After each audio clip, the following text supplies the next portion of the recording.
根据美国健康指标与评估研究所的最新预测，到2023年，中国累计将有超过100万人因中共病毒染疫死亡。路透社17日报道，这家机构指出，中国中共病毒染疫数将在明年4月1日前后达到最高峰，届时死亡人数将达到100多万人。健康指标与评估研究所主任莫里指出，到那时候，约有1/3的中国人口感染中共病毒。中共官方目前公布的染疫死亡人数为5235人。自从取消防疫限制后，中国官方没有报告中共病毒的死亡病例。官方上一次报告死亡病例是在12月3日。据英国媒体《金融时报》16日报道，北京一殡仪馆工作人员表示，仅在12月14日一天，就至少火化了30具中共病毒确诊者的遗体。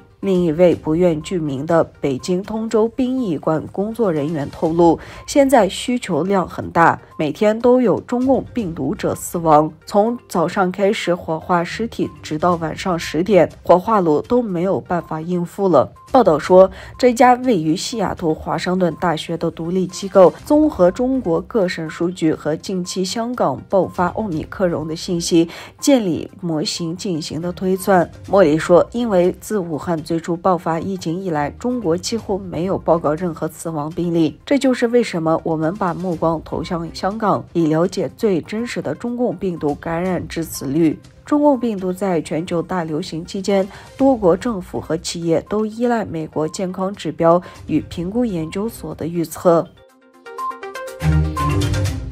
作为欧盟自主项目，周六，阿塞拜疆、格鲁吉亚、罗马尼亚与匈牙利等4国联盟签署了一项协议，共同建造一条通过黑海的电缆，将阿塞拜疆的风力发电运输到欧洲各国。欧盟委员会主席冯德莱恩表示，这是欧盟不再依赖俄罗斯，采取多元方式寻找可靠能源伙伴的新策略。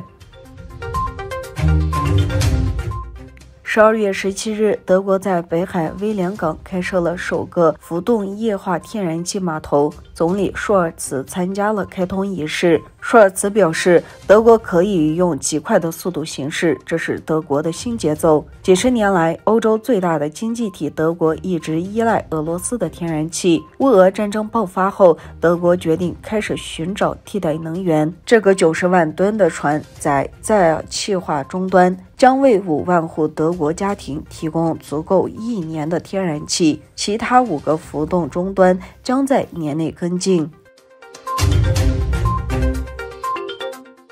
12月16日，吉林坡以北约50公里处的热门丘陵地区巴当卡里发生山体滑坡，当时人们睡在帐篷里，山体滑坡导致了至少21人丧生，其中包括5名儿童。12月17日，马来西亚当局在泥潭中搜寻12名剩余的露营者，当局表示，搜寻工作将持续最多7天。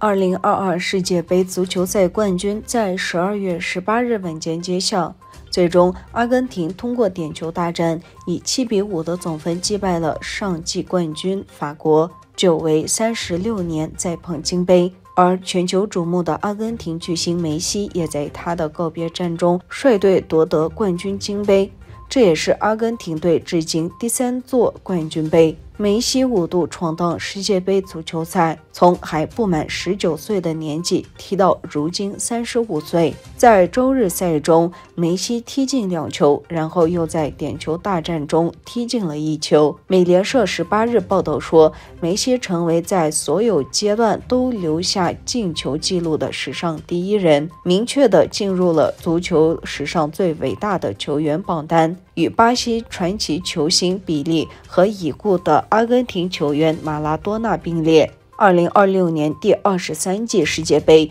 由加拿大、墨西哥、美国联合举办，是世界杯史上首次有3个国家联合举办同一季赛事。因2022年世界杯为亚洲国家卡塔尔承办，故本届比赛亚洲国家无权申办。本届主办国加拿大是首次承办世界杯，美国是第2次承办，墨西哥则是第3次承办，亦将会是主办过最多世界杯的国家。